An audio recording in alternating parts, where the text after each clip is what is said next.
The forward emergency braking (FEB) with pedestrian detection can help the driver when there is a risk of a forward collision with the vehicle ahead in the traveling lane or with a pedestrian.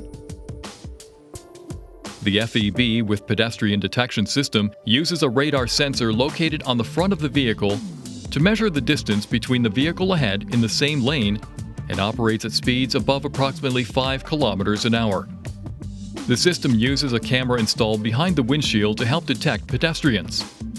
If a risk of a forward collision is detected, the system provides a warning to the driver by a flashing indicator along with an audible alert.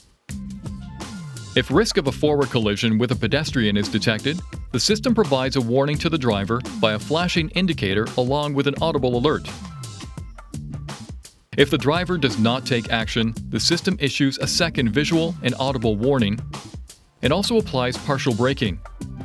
If the risk of a collision with the vehicle ahead becomes imminent, the system applies harder braking automatically. To turn the system on or off, press the right or left arrow button until settings displays. Press the up or down arrow button to select driver assistance. Press the OK button. Select driving aids. Press the OK button. Select emergency brake. Press the OK button. When the FEB with pedestrian detection system is turned off, the FEB with pedestrian detection system warning light illuminates. Please see your owner's manual for important safety information, system limitations, and additional operating information.